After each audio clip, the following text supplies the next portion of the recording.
the Robert Hur testimony in front of the House Judiciary over the Biden document scandal? Or was it the Trump document scandal? You be the judge. That's what I have for you today, so on with the show.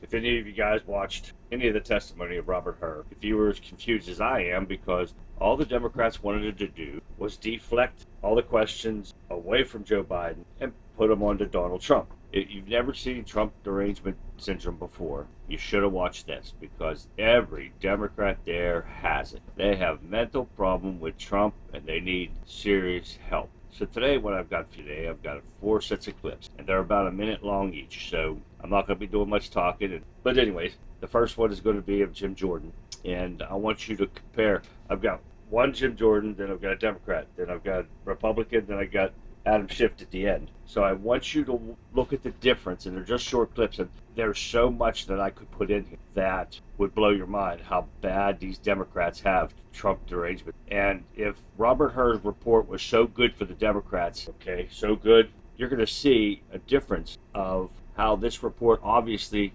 has scared the Democrats. So let's start off with Jim Jordan. Watch this.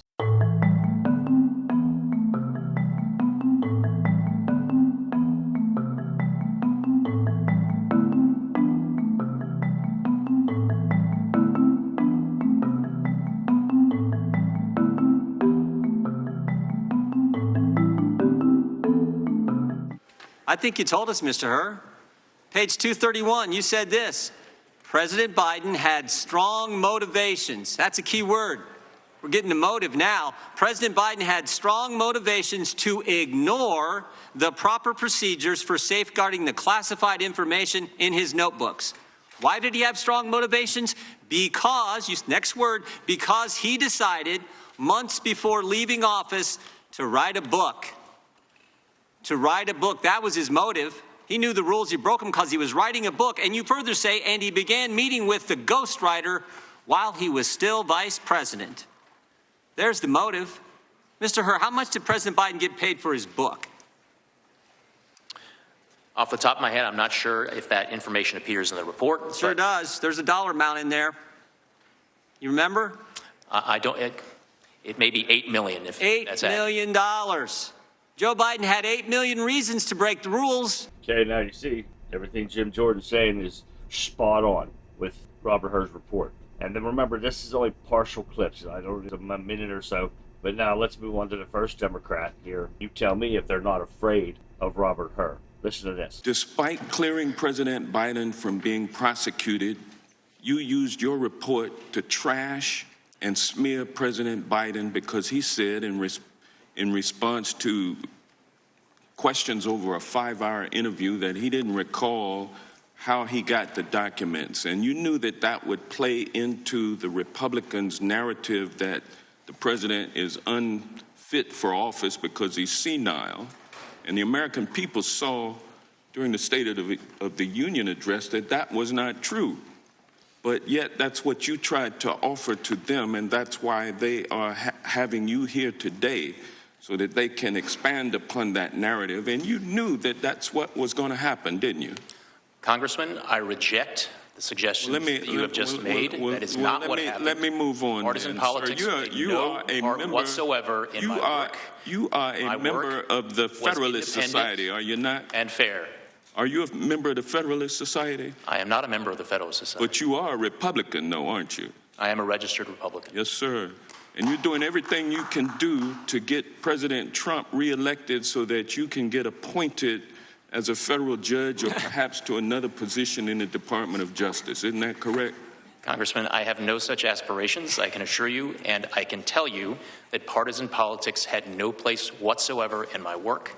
It had no place in the investigative steps that I took. It had no place in the decision that I made, and it had no place in a single word of my report. Okay, now, again, you don't question somebody that was hired by Merrick Garland to do his investigation as special prosecutor, and then you trash him like this guy just. So now, another Republican Matt Gaetz. I want you to listen to his now. Remember to listen to the two to see the difference. Listen to this. You find in your report that the elements of a federal criminal violation are met, but then you apply this senile cooperator theory that because Joe Biden cooperated and the elevator doesn't go to the top floor, you don't think you get a conviction. And I actually think you get to the right answer in that. I don't think Biden should have been charged. Don't think Trump should have been charged.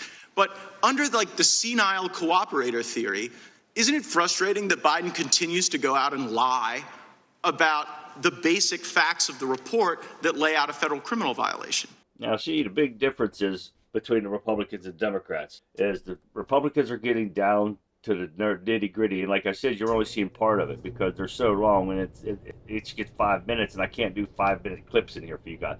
I'm just trying to get you to see the difference between Democrat questioning and Republicans questioning. But now I'm going to let you to listen to Adam Schiff's. If this doesn't show you the Democrats are scared of this report, nothing will. Listen to this. Sir, I want to ask you about some of the differences between the facts involving President Biden and President Trump. But before I do, I want to refer back to your opening statement in which you said that you did not disparage the president in your report. But of course, you did disparage the president. You disparaged him in terms you had to know would have a maximal political impact. You understood your report would be public, right? I understood, based on comments that the Attorney General had made, that he had committed to make as much of my report public as consistent with legal policy and legal requirements. And you could have chosen just to comment on the president's particular recall vis-a-vis a document or a set of documents, but you decided to go further and make a generalized statement about his memory, didn't you? Congressman, I could have written my report, theoretically, in a way that omitted references to the president's memory, but that would have been an incomplete and improper report, and that it did not reflect my analysis. You could have the explanation of my decision. You could have written your report with comments about his specific recollection as to documents or a set of documents, but you chose a general pejorative reference to the president. You understood when you made that decision, didn't you, Mr. Hur, that you would ignite a political firestorm with that language, didn't you? Now, tell me that is not true. You're trashing a special prosecutor that was hired by Merrick Garland, and yes, he did work for Trump, but the man didn't really, I don't believe, didn't do the Republicans or Trump a favor with this report. He did mention that Biden's memory is shot. Now, if the Democrats are going to say that it's not shot and he should be standing trial, right? Let me know what you guys think. Leave questions and comments below. This speaks for itself, so there's not much I need to say about it because you see, and there's so much more I could do on this, but I just want to get you to the point where you see how scared the Democrats are running. And this is why I tell you on all my videos, you got to get out and vote no matter what. Trump, yes, did clinch the nominee for the Republican Party, but that means the work's not over. You still got primaries to go, and it's the numbers. It's all about the numbers, getting people out to vote. And this is what you got to do. You got to get out and vote, no matter what. All the way up to the general election. Then come the general election, we got to get everybody, and more than everybody, because the Democrats are going to try to pull something. And I'm not sure what it is, but they're going to try it. We know they said they're not going to certify his vote. So right there, we already know that. They're saying it out in public. They're not going to do it. So they're going to cheat somehow. So let me know what you guys think. Leave comments and questions below. Do you think they're going to cheat? Put it in the comments. Share my videos with your friends and family. Get the truth out to them. That's what I'm giving you. That's why I showed you these clips. We got to get the truth out. All my videos show the truth. And these idiot liberals don't want to see it if you throw it in their face. So again, let me know what you guys think. Follow me on Rumble at Country Conservative. Or you could go to YouTube if you don't have a Rumble page yet, at Country Conservative 1776. You can follow me there. I post my videos there for a while until they decide to censor me like they always do. And they shut my town down. If they do, open a Rumble account. But you know I'll be watching this story and many others. And as soon as I get some more information on this or any other thing, you know I'll get it out to you. In the meantime, this has been the Country Conservative. I'm Charlie. I'll see you next time.